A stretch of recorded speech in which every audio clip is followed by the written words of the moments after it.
Bueno, la semana pasada empezamos un tema que se llama no que seamos perfectos. ¿Se acuerda de eso? Y veíamos básicamente que hay una tendencia hasta natural, que el hecho que sea natural no quiere decir que es aceptable, a que siempre juzgamos a los demás. Siempre tenemos una tendencia que, ahí sí, como dijo el Señor en una de las escrituras que leímos, ¿verdad? Vemos la paja en el ojo ajeno y muchas veces no vemos la vida en el propio. Y vimos que había ciertos principios que la palabra nos enseña claros. Por ejemplo, en Eclesiastés 7:20 nos dice que no hay hombre justo en la tierra que haga el bien y nunca peque. O sea, y Pablo en Filipenses 3 es el que nos da el versículo llave de lo que estamos hablando, cuando dice no que lo haya alcanzado respecto a su caminar y su crecimiento en Cristo, y ahí es donde está la frase, dice ni que sea perfecto. Y decíamos que esto es importante entender el contexto de este pasaje, porque Pablo ya era un apóstol de más de 30 años de ministerio cuando escribió esto. O sea, lo que está diciendo es nunca voy a llegar ahí, estoy corriendo para alcanzar la meta, sé hacia dónde voy y quiero ser encontrado en Cristo Jesús, pero estoy consciente que no lo he alcanzado y que todavía no soy perfecto. O sea, ese era el punto de partida del mensaje, comprender que nuestra imperfección de ningún momento es un justificativo para no pelear contra nuestra propia vieja naturaleza, pero al mismo tiempo también nos hace más conscientes y nos hace misericordiosos. Esa es la realidad. O sea, si nosotros estamos conscientes de nuestras debilidades, estamos conscientes de nuestra fragilidad, no vamos a ser inmisericordias. ¿Me entiende el punto de eso? Porque entendemos y comprendemos, Pablo decía, el que esté firme mire que no caiga. Y hablaba de sobrellevar al débil, o sea, ayudar al que está mal, no para destruirlo, sino para levantarlo. Lamentablemente la historia de la iglesia lo que nos ha enseñado es que muchas veces algún hermano dice algo en un libro, que eso se popularizó mucho, dice que somos un tipo de ejército que termina de matar a los heridos, o sea, no de curar sino de matar. Entonces, ¿qué sucede? Cuando han habido ministerios, incluso ministros a nivel mundial, que han fallado de una u otra manera, la respuesta del mundo ha sido condenarlos, ha sido ver cómo los destruyen, no cómo los apoyan o los restauran. Ese es un tema bien importante también dentro de la iglesia, y eso habla de la misericordia, y Dios dice que quiero misericordia y no juicio. Por eso se sienta en esa verdad. La otra cuestión que habíamos visto era Mateo capítulo 7, donde Jesús habla claramente, dice, no juzguéis para que no seáis juzgados, porque con el juicio con que juzgáis seréis juzgados, y con la medida que medís os será medido. Y aquí es donde dijo, ¿por qué miras la paja en el ojo de tu hermano y no echas de ver la viga en tu propio ojo? O sea, esta es una advertencia, y como le digo, no se trata en ningún momento de justificar un pecado. ¿Estamos claros con eso? Ese no es un tema para decir, ya vio, como yo soy débil, ¿verdad?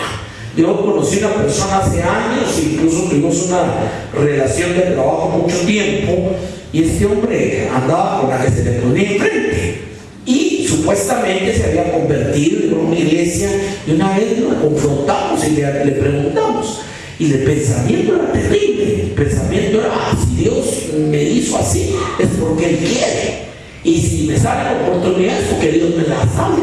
Imagínense ese tipo de pensamiento con las cosas de Dios. Es jugar con la gracia. Pero por eso esto es muy importante, entender que no hay justo ni uno y que todos pecamos de una u otra manera. No significa tampoco que, como soy débil y peco, entonces vámonos para adelante, de ninguna manera. Pero eso mismo me lleva a ser consciente de que la paja en el ojo del hermano, y tal vez yo tengo una vida, o sea, ser misericordiosos, tratar de ayudar al que tenga problema, no de hundirlo más o de lapidar. Estudiamos un caso que está en Juan capítulo 8, que nos enseña de una manera magistral lo que es la naturaleza humana para juzgar. En la ley de Moisés, o sea, venía una condenación muy fuerte sobre el tema del adulterio, y lo que ordenaban era que si encontraban a alguien en adulterio, los mataran a pedradas a los dos. Eso era lo que mandaba la ley de Moisés. Pero en este pasaje agarran a una mujer y se la llevan a Jesús y le dicen: mira, la agarramos en el puro acto del adulterio y la ley dice que la apedreamos. ¿Qué dices tú? Como queriendo tentar. Si decía no, estaba quebrando la ley, y si decía sí, se estaba prorrogando algo que solo podían hacer los romanos, que era la pena de muerte. O sea, era como ponerlo en un problema. Por eso dicen lo tentaron. Pero la respuesta que les da Jesús y la forma como maneja esto tiene mucha enseñanza, y eso fue lo que estudiamos la semana pasada. Solo estoy repasando algunos elementos. En primer lugar, le llevan a la mujer, no al hombre. Y si nos agarraron en el adulterio, es que se dieron cuenta quién era. Y eso nos habla de la parcialización muchas veces en la aplicación de la justicia que tiene el humano. O sea, claro, la otra era mujer que mataba. Recuérdense cuál era la posición desde ese punto de vista hacia la mujer. Del hombre ni hablan en el pasaje. La cuestión es que todos aquellos que han venido y están ansiosos de qué les va a decir Jesús, Jesús se pone a escribir en el suelo. Nunca la Biblia nos dice qué fue lo que escribió. Algunos autores, y yo concuerdo con ellos, lo que empezó a escribir fue una lista de pecados. Y tal vez no tan graves como matar, como el adulterio, pero que eran pecados. Y empezó a escribir. Y cuando todos empezaron a ver, lo que sintieron fue acusar a su conciencia. Híjole, queriendo matar a esta pobreza, pero yo soy de los que hacen eso, pues. ¿Me entienden el punto? Y entonces Jesús les dice, porque ahí está la frase cabal. Les dijo en el versículo 7: el que de vosotros esté sin pecado, sea el primero que le arroje la piedra. Sea ok, está bien. Eres lo suficientemente justo para apedrear a cualquiera. Bueno, tira la piedra.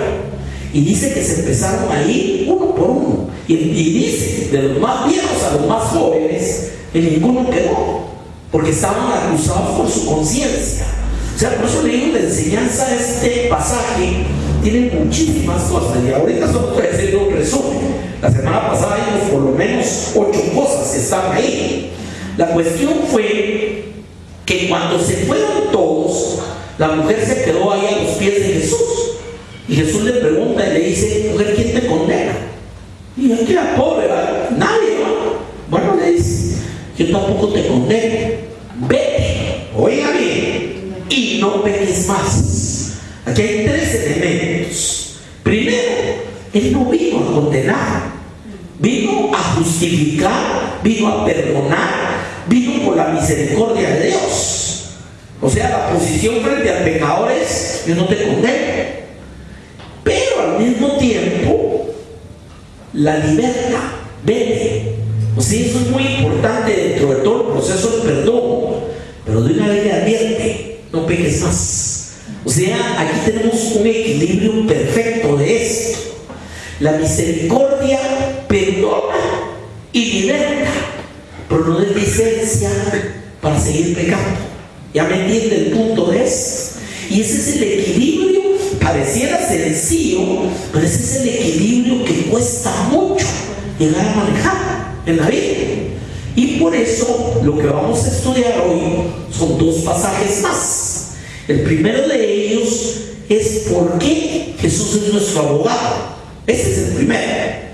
Pero el segundo es cómo Pablo, de una manera magistral, narra esa lucha interna que tenemos todos los seres humanos cuando estamos en Cristo. Eso sí, ¿por qué?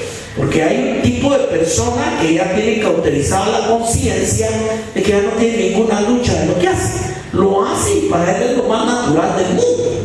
Pero cuando usted viene al Señor, que se despierta esa conciencia, que usted tiene la dirección y hay un espíritu que le redarguye, es cuando empieza la verdadera batalla que nadie ve. Y es lo que está pasando dentro de la vida de cada uno de nosotros. Y no hay nadie sobre la tierra que haya llegado a ese nivel. E incluso hay religiones que los mismos que las profesan hasta llegan a ofrecerse de holocausto a sus dioses porque creen que ya alcanzaron el mayor nivel que pueden alcanzar. En otras palabras, ya somos perfectos, ya no necesitamos nada más, ya nos podemos ir.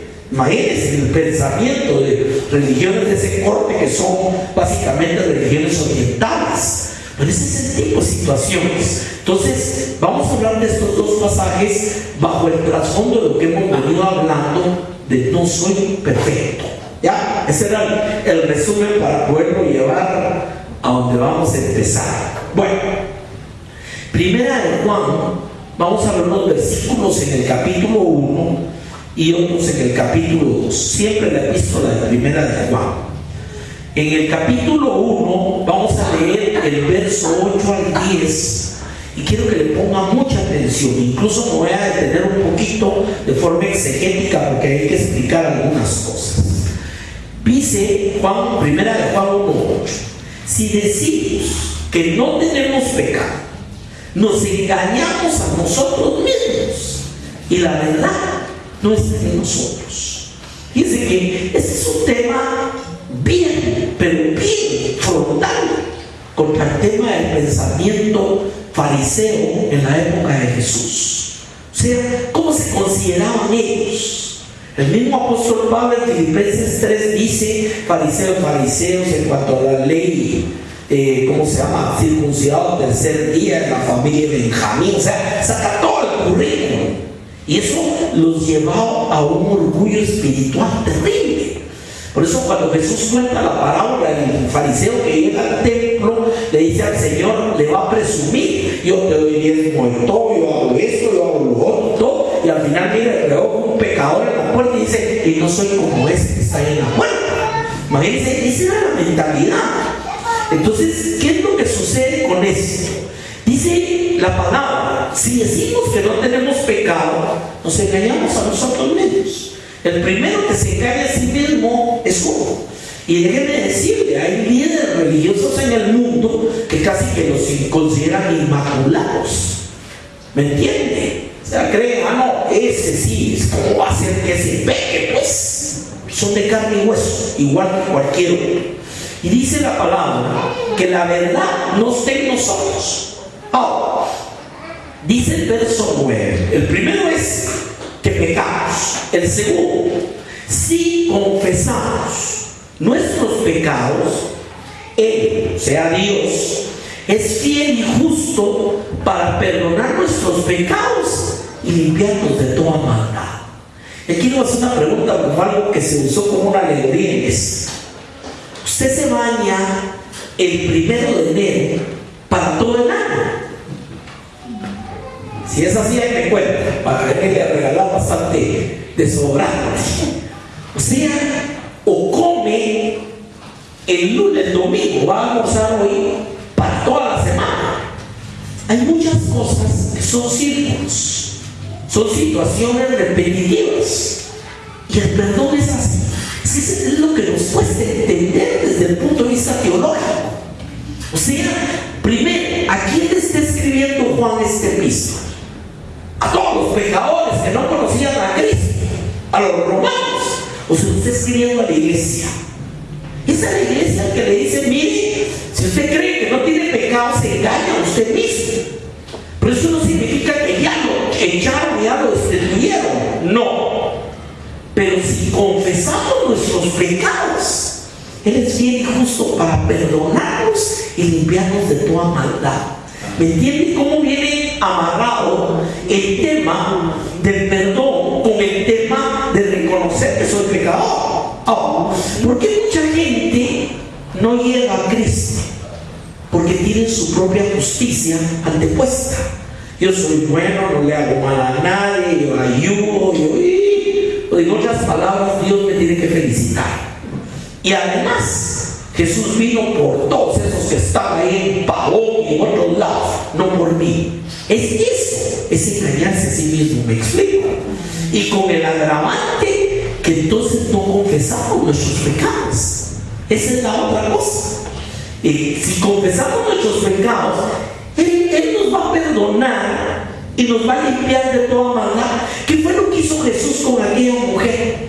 Perdonarla, limpiarla. ¿Me entiende? Pero es un círculo. Posiblemente ya no volvió a adulterar. De hecho, se lo dijeron: no peques más. Pero no quiere decir que ahí se levantó con alitas y salió volando para el cielo y era perfecta. No, en la esquina tal vez va a criticar, va a chismosear a otro montón de cosas más. Por eso necesitamos de continuo ese: confiesa tus pecados y te limpiará. Y ¿cómo se llama? Te perdonará. Ahora, dice el verso 10, oiga, porque vuelve a recalcar: si decimos que no hemos pecado, le hacemos a Él, a Dios, mentiroso, y su palabra no está en nosotros. Dice que este solo versículo es suficiente para darnos cuenta de liderazgos en este mundo que creen que ya no necesitan del perdón. ¿Es cierto lo que digo? No. O simplemente se vuelve un acto litúrgico, donde me golpeo el pecho, pero por dentro no está pasando nada. Ya me entiende el punto. Y es lo que se ha tratado de hacer, como de instituir una serie de tradiciones y una serie de cuestiones que lo que hacen es como cumplir con ciertos ritualismos. Pero el problema es cuando están divorciados del corazón.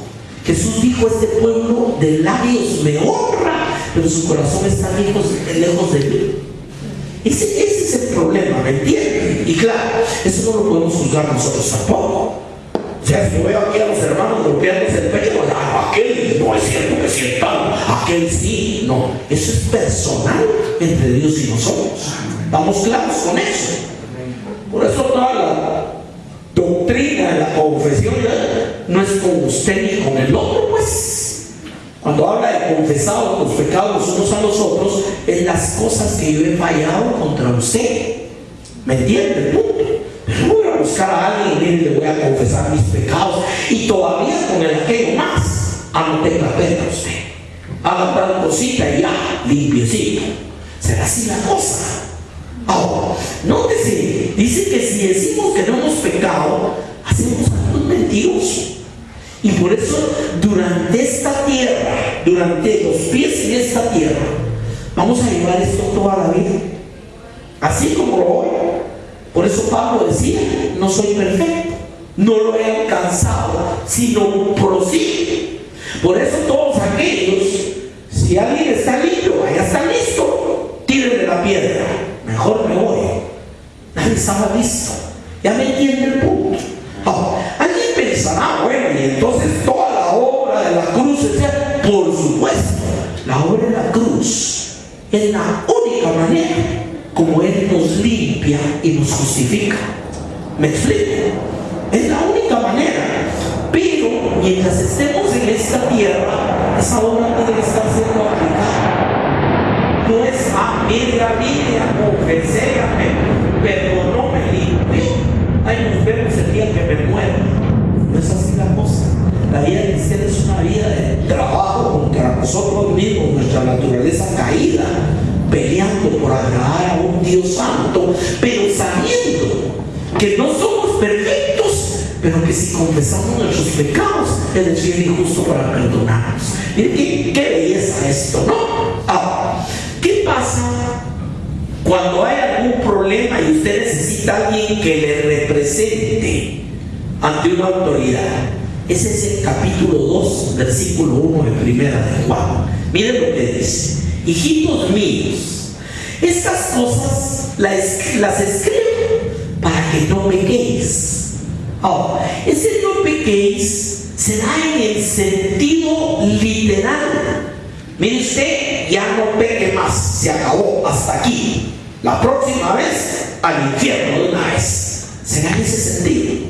El no pequéis es algo que se entiende como mi propia lucha y esfuerzo por no caer. No sé si me explico. No pequéis es ok. No voy a amanecer pensando, ¿cómo voy a pecar hoy? No, es un trabajo, es una lucha, y muchas veces nos caemos en el lodo, ¿cierto o no? Pues hoy, si pensamos que ya no pecamos, nos engañamos a nosotros mismos. Entonces la exhortación es para que no pequéis, pero oiga esto que sigue: y si alguno hubiere pecado, o sea, ¿qué va a hacer si pecó, si cayó? A pesar de todo, la lucha, el esfuerzo que el Espíritu lo ayudó y todo, no cayó. ¿Qué es lo que pasa? Dice: si alguno hubiere pecado, abogado tenemos para con el Padre, a Jesucristo el justo. ¿Tiene cuál es la función de abogado de Jesús en nuestra vida? Y por eso la palabra dice que está sentado a la diestra del Padre, intercediendo por nosotros. ¿Ya? ¿Por qué? Porque vamos caminando por la vida, ya somos salvos. Si el Señor viene en ese momento, nos vamos, porque no es por obra, sino por gracia. Sabemos que fallamos, pero inmediatamente nos ponemos en cuentas con Dios, le confesamos y le pedimos perdón. El Espíritu nos redarguye y el Hijo intercede como abogado delante del Padre y le recuerda, le dice: Padre, Él está bajo mi sangre. Y entiende el punto. Y por eso es que Dios es fiel y justo para perdonarnos. No puede nada más: así no tengas pena, me voy a hacer el loco, como que no pecó. No, no es eso. No, por eso hubo una expiación, por eso hay un mediador, por eso hay un Cordero de Dios que quita el pecado del mundo. ¿Me explico? Pero lo que le dice es mis méritos. Y por eso cuando Pablo entiende estas verdades, es cuando en Filipenses 3 dice: no que lo haya alcanzado ni que sea perfecto, pero prosigo al blanco, a la meta del supremo llamamiento de Dios en Cristo, para ver si soy hallado en la justicia de Dios, no en mi justicia, porque sabía que su justicia me iba a alcanzar. Pero ser hallado en la justicia de Cristo es ese abogado tenemos. ¿Cuántos entendemos por dónde va todo esto, hermano? Ya con todo esto, esto es la parte. ¿Qué es lo que Dios ha hecho con esto? Dio un plan de salvación, proveyó al Cordero que quita el pecado del mundo para la eternidad, su propio Hijo. Por eso nos amó, que no escatimó a su propio Hijo. El Hijo se entregó por nosotros en esa cruz y hoy intercede como abogado por nosotros. O sea, ya la parte de Dios está hecha. ¿Ya me explico? No va a venir otra vez. Por eso dice que cuando alguien cae en apostasía, dice el libro de Hebreos, que es cuando niega la sangre de Cristo y ya dice que no, dice que es imposible que se vuelva a arrepentir, porque tendría que traer a Jesús y crucificarlo otra vez para él. Ya me explico. Eso es lo que nos dice Hebreos 6. Ahora, ¿qué sucede entonces? ¿Cómo queda ahora la responsabilidad? Hermano, tenemos una carnita que todos los días está haciendo. ¿Cuántos sabemos eso?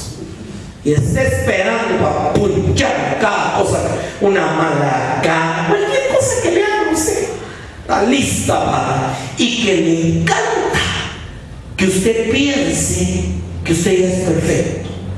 Mira, ¿cómo te hacen eso?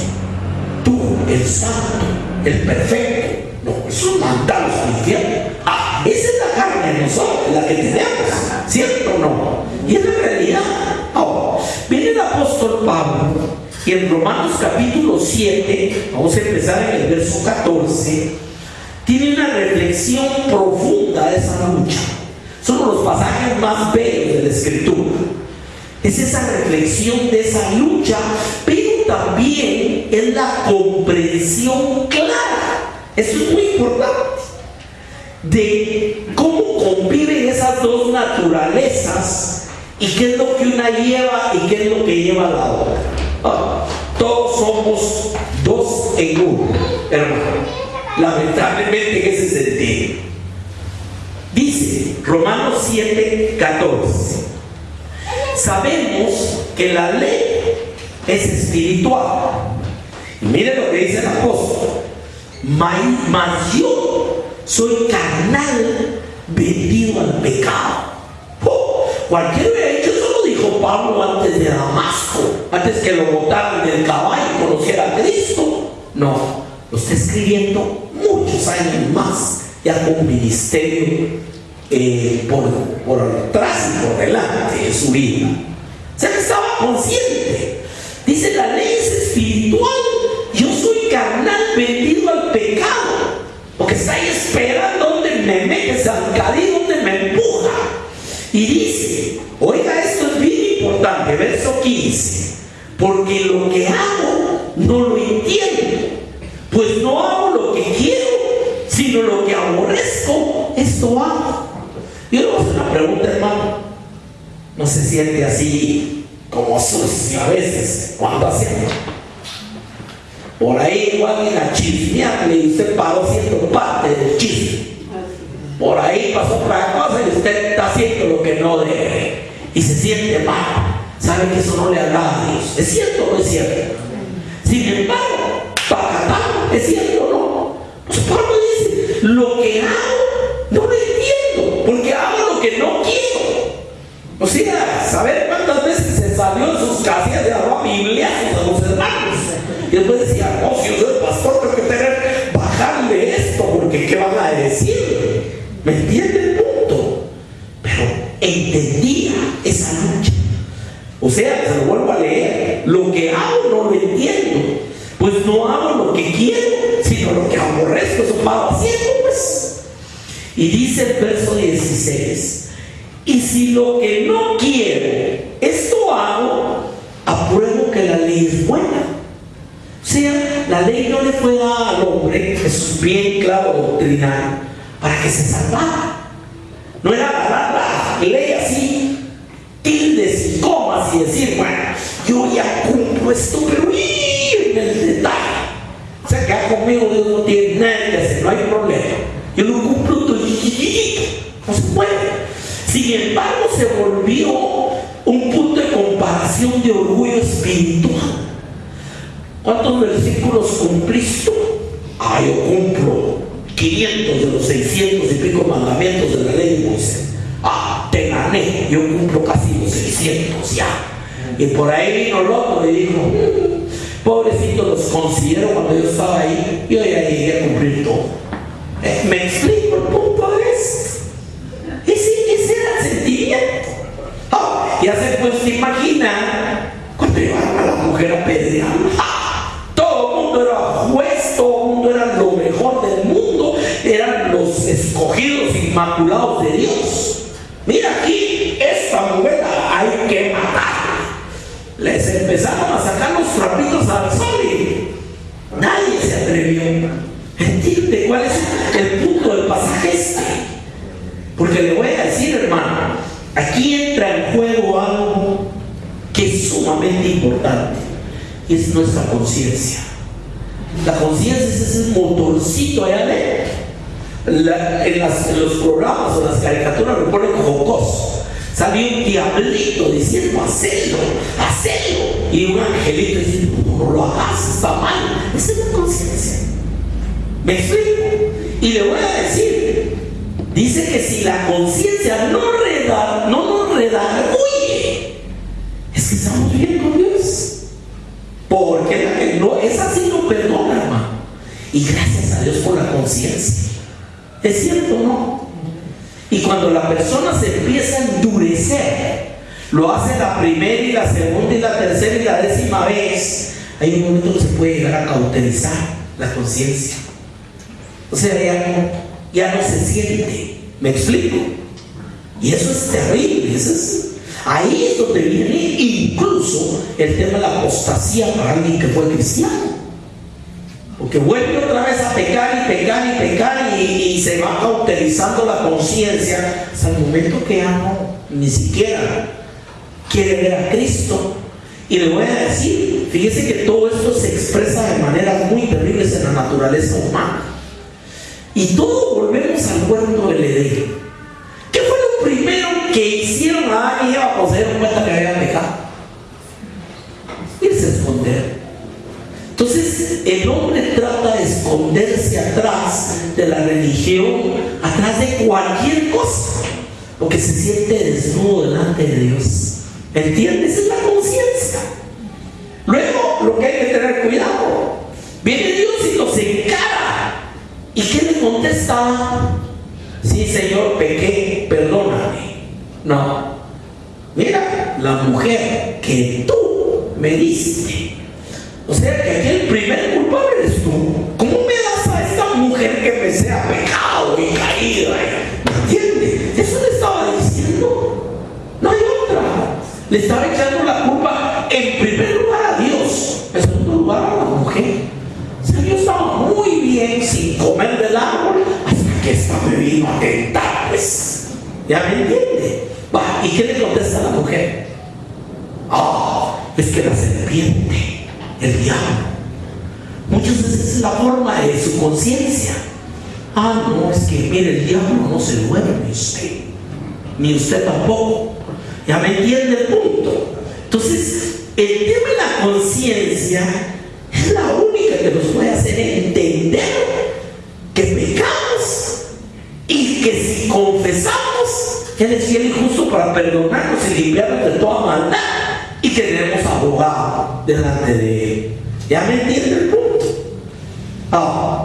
Como Pablo, hacemos cosas que no debemos. El punto es cómo reaccionamos. Pedimos perdón, nos fortalecemos para no estar cayendo, o simplemente seguimos el camino y nos endurecemos. Ahí es donde está el peligro de esto. ¿Me explico? Y por eso la exhortación es: se los digo para que no pequéis. Pero si pecan, porque estoy entendido que todavía sale la carne, abogado tenemos al justo. ¿Ya? ¿Me entiende cómo va la palabra estructurando cuál es la respuesta de Dios a esto? Y claro, esto es durante estemos en este cuerpo y en esta tierra. Cuando en un abrir y cerrar de ojos lo corruptible sea vestido de incorruptibilidad, o cuando usted parta la presencia del Señor, va a ser revestido de toda justicia. ¿Ya me entiende? En el cielo no van a dejar entrar el pecado. Y eso está claro en la Nueva Jerusalén. Por eso dice: los mentirosos, los idólatras están fuera. Y ahí menciona los que se echan con hombres. O sea, si alguien tiene duda de que eso está condenado en la Biblia, más que condenado. Y no solo en la ley de Moisés. Todo este tema a lo que nos lleva es a entender la lucha que tenemos con nuestra propia naturaleza. Por eso Pablo dice: la ley es espiritual, yo soy carnal, vendido al pecado. Y aquí podríamos entender: ¿cómo si usted en Cristo sigue siendo vendido al pecado? Porque cuando usted se convierte, su espíritu nace de nuevo y empieza a tomar control de la carne. Pero esa va a ser una batalla de toda la vida. ¿Entendemos eso? Y el hecho de que estemos en Cristo tampoco significa, entonces quiere decir que hoy soy salvo, mañana no, mañana otra vez soy salvo. No. Ahí hay, mire, se han levantado corrientes doctrinales de lo peor también. Hay una que mantiene que salvo una vez, es salvo para siempre, no importa lo que usted haga. Eso no es así, pues, ¿me entiendes? No habría apostasía. Entonces es donde vamos entendiendo, pero tampoco lo vamos a llevar a vivir en terror. Hoy tuve un mal pensamiento, ya perdí la salvación, otra vez a convertirme. O sea, no sería vida, ¿me entiende el punto? Por eso dice: si pecamos, abogado tenemos, y Él es fiel y justo para perdonarnos y limpiarnos de toda maldad. Por eso le ponía el ejemplo del baño. El hecho de que me bañara en la mañana no quiere decir que no tenga que bañar hoy en la mañana también. ¿Me entiendes? Es un proceso donde lo que estamos es delante de Dios. Y una cosa importantísima: la integridad. Lo estoy haciendo de corazón. Si fallo, no es porque quiera, porque hago lo que no quiero, como dice el apóstol. Ahora, momento. Si esto lo leemos porque hago aquello, porque me gusta, y aunque sé que está mal, allá tenemos problema. ¿Ya me explicó? Bueno, sigamos leyendo. Y si lo que no quiero, eso hago, apruebo que la ley es buena, porque la ley me está diciendo no haga esto o haga aquello. Y yo sé, dice verso 18, y yo sé que en mí, esto es en mi carne, oiga esto, no mora el bien, porque el querer el bien está en mí, pero no el hacer. ¿Cuántos entendemos ese versículo, hermano? ¿Y cuántos me pueden decir, sí, hermano, lo entiendo y en carne propia? ¿Comprendes? Lo está diciendo claro. Él sabe que en su carne no mora el bien. Él quiere hacerlo, él sabe lo que es el bien. Yo le pregunto a mi amado, ¿cuántos si pudiéramos totalmente bajo nuestra responsabilidad no pecar y agradar a Dios 100% lo haríamos? Es el mayor anhelo. Es correcto. Por eso es que cuando le fallamos nos sentimos sucios, nos sentimos mal. ¿Es cierto o no? Pero es ahí donde vienen los procesos de si el que confiesa su pecado, él es fiel y justo para perdonarlo y limpiarlo de toda maldad. Y si pecamos, abogado tenemos. ¿Entienden cómo viene todo esto en esto? Y claro, ¿cómo impacta todo esto en el tema central que estamos manejando? Si yo sé que yo estoy en este mundo y todavía tengo una carne que me vive haciendo jugadas, no voy a tirar la primera piedra contra mi hermano porque falló. Ya, y ahorita sí ya me entiende. No voy a ser tan duro, tan drástico, mandarlo, ese que mandarlo al infierno. No. Incluso cuando alguien está definitivamente mal, pero todavía no ha caído en la apostasía, hay una oración de Pablo que es muy fuerte. Dice: el tal sea entregado a Satanás para destrucción de la carne, a fin que su espíritu se salve en el día del Señor. O sea, ¿por qué Pablo habla de esa manera? ¿Eres misericordia? No. Dice: mejor que de una vez se muera y no que vaya a caer en la apostasía y se va a perder para la eternidad. ¿Me entiende cuál es el punto de eso? En cambio, hay algunos que, eso sí, no querían nada con el Señor, nunca se convirtieron y eran tremendos enemigos del Evangelio. Y ahí sí Pablo dice: a los tales los he entregado a Satanás. ¿Se acuerdan de ese pasaje? Es otra cosa. Por eso es que si no aclaramos eso, salimos de aquí: este lo voy a entregar a Satanás. No, no es así la cosa. Ya me entiende el punto. Por eso, este es un mensaje de un balance tan importante. Ese es el punto. Digamos leyendo. Verso 19. Otra vez vuelve a lo mismo que había dicho. Porque no hago el bien que quiero, sino el mal que no quiero, eso hago. Y si hago lo que no quiero, ya no lo hago yo, sino el pecado que mora en mí. O sea, aquí hay un tema muy importante, hermano. O sea, cuando dice el pecado que mora en mí. Bueno, ¿en qué quedamos? ¿Eres salvo o no eres salvo? ¿Estás en Cristo o no estás en Cristo? ¿Puedes compartir en tu carne? ¿Está Cristo y está el pecado? O sea, por Dios, todas esas son discusiones teológicas que usted no tiene idea de los libros que se han escrito de eso. Y posiciones extremistas. ¿Me explico? Si nos vamos al extremo de decir: no, eso es imposible, ese no es cristiano, eso es solo para los del mundo, estamos negando que fallamos. No habría otra explicación de hacerlo. Y si nos vamos del otro lado, nos podemos poner en una posición: ya veo, si al fin y al cabo vamos a fallar, no fallemos. Tampoco. Ya me entiende, la lucha es esa. La lucha es hacer el bien que sé que debo hacer y pedir perdón inmediatamente, arrepentirme del mal que hago que no quería hacer. No sé si la jerigonza le sonó clara para poder entender el punto de esa manera. Ahora, dice el verso 22. Perdón, verso 21. Así que, queriendo yo hacer el bien, hay esta ley que el mal está en mí. Hay una naturaleza caída. Todos la tenemos. Lo que pasa es que tenemos que aprender a no satisfacer los deseos de la carne, dice en otra parte, y a no vivir en la carne. Ese es el punto de esto. Pero no me la puedo quitar. Qué bonito sería. Hay calor, me quito la chupa y la tiro por allá y se acabó el calor. Qué bonito sería podernos quitar esa naturaleza vieja y decir: no, Señor, yo te voy a servir, pero esto no me sirve. Y le voy a decir una cosa.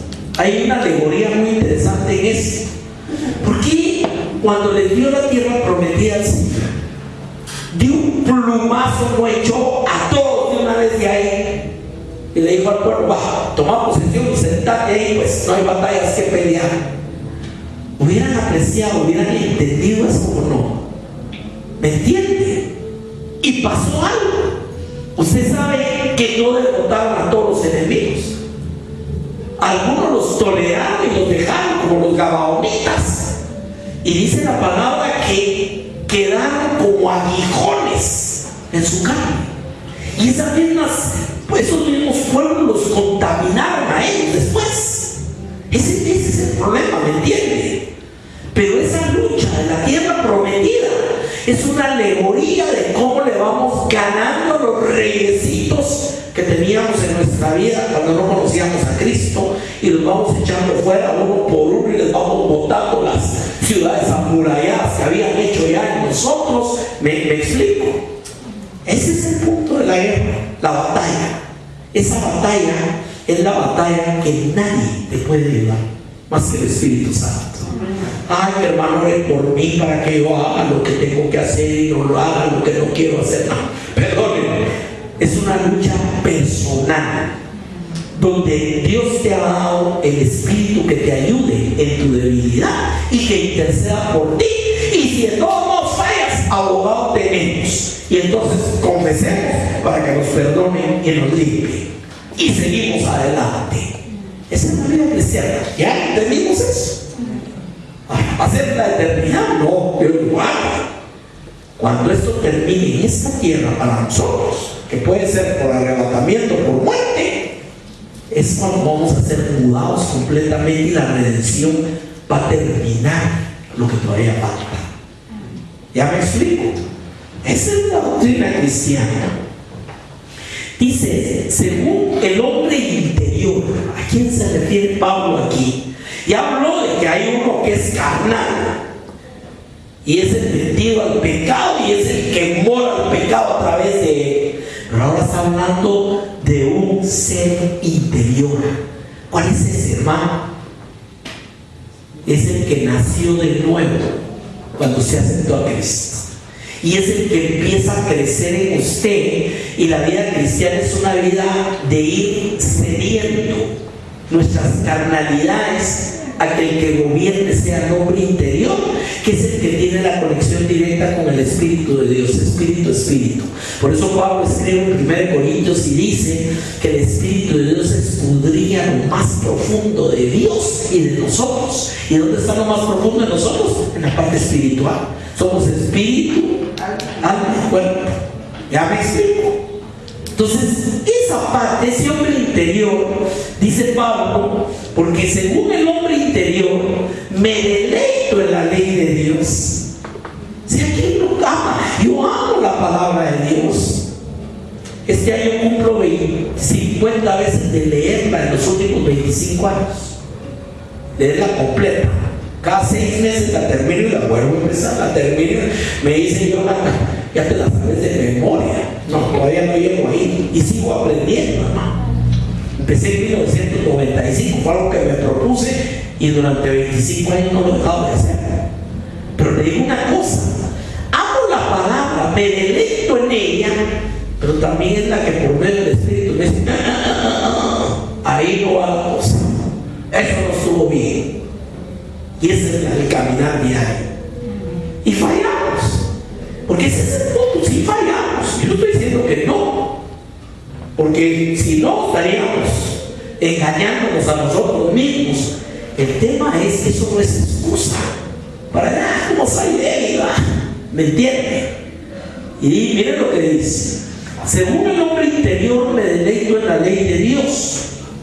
Pero, verso 23, veo otra ley en mis miembros. Oiga, aquí donde la sitúa, que se revela contra la ley de mi mente.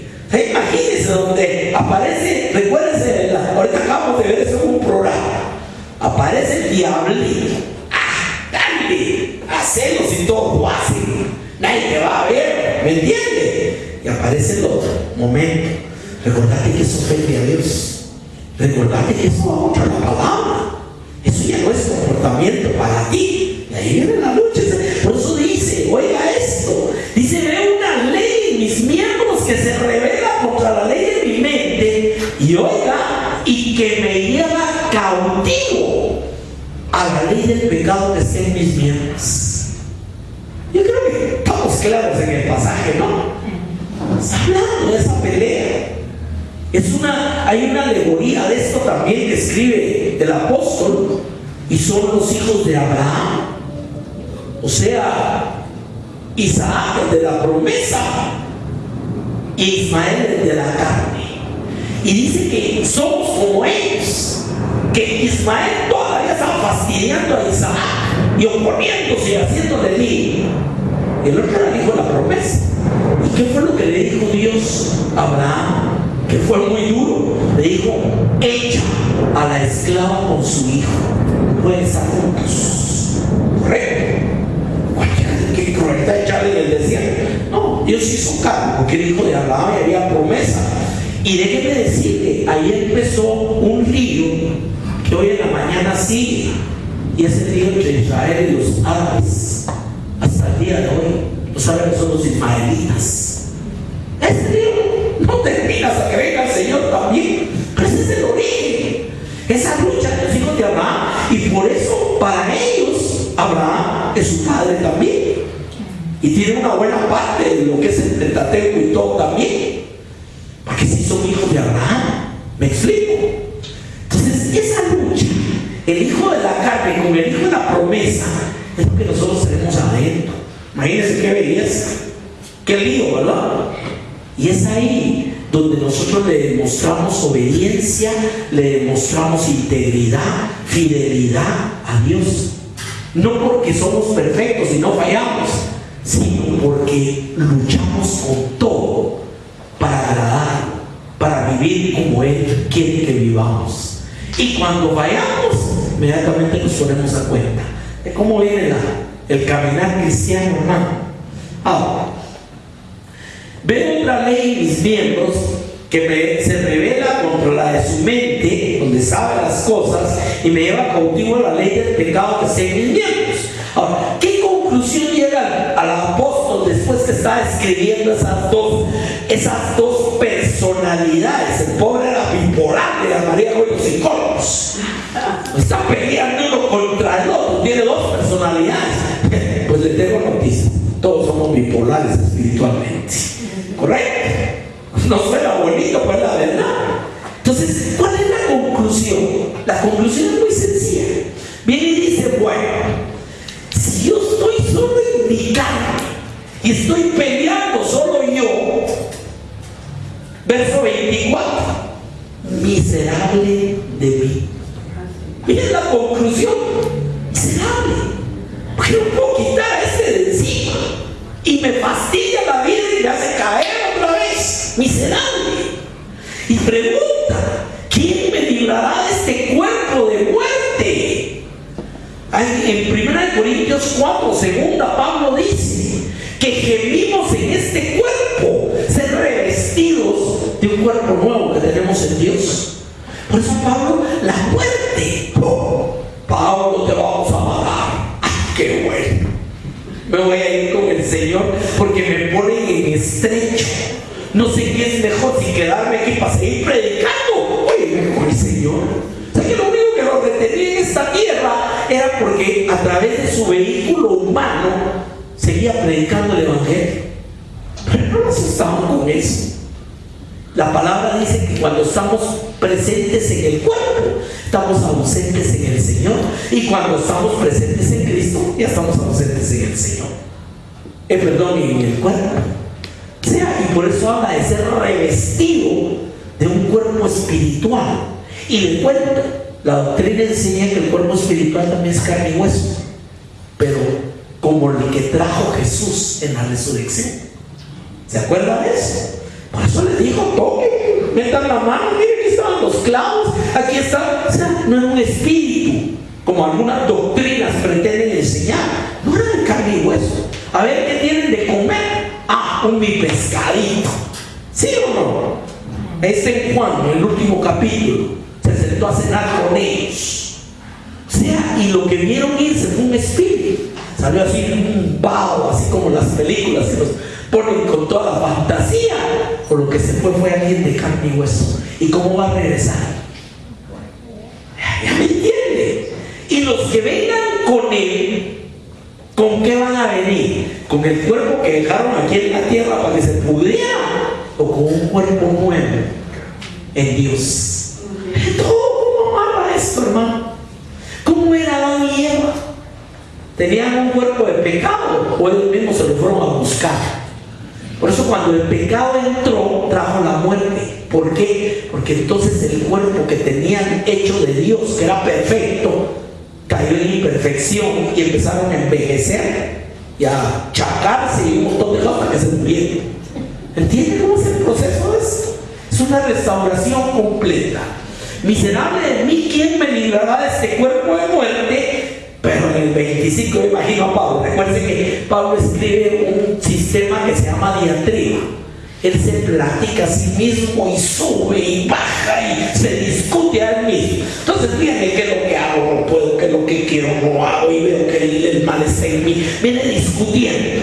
Y al final llega a la conclusión y dice: miserable de mí, ¿quién me puede librar de este cuerpo? Pero en eso reacciona y póngale marquito al verso 25.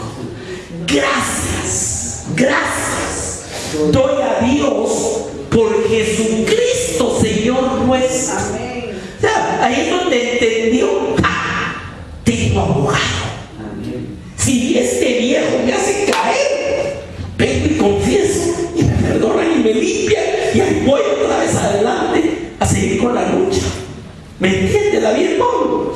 Y dice: gracias doy a Dios por Jesucristo Señor nuestro. Y oiga esto: así que yo mismo con la mente sirvo a la ley de Dios, mas con la carne a la ley del pecado. O sea, ¿quién es el único que nos mantiene con el derecho de poder estar delante de Dios, hermano? Cristo. Ahí entra una doctrina que se llama de imputación. El Padre lo que mira, este no está limpio, vea. No, lo que mira es la pureza de Cristo en usted cuando se presenta delante del Padre. Por eso tenemos entrada libre al trono de la gracia. Y vamos a ser hallados en cualquier momento en Cristo Jesús. Era lo que Pablo decía: no soy perfecto, no lo he alcanzado, pero prosigo. Y mi anhelo es ser hallado en la justicia de Dios que es en Cristo Jesús. Pero como estoy consciente de toda esa lucha y de toda esa batalla y de todo eso que hay en mí, entonces aprendo a no ver la paja del hermano, porque yo posiblemente tengo una vida. Aprendo que no puedo ser fácil para mandar a alguien al infierno y agarrar las piedras y matarlo a pedradas, porque a mí me deberían de hacer lo mismo. Es ahí donde aprendo misericordia y no juicio, porque entonces estoy consciente que no lo he alcanzado y no soy perfecto. Amén. Espero que le haya bendecido este mensaje. Son dos partes y vamos a orar esta mañana.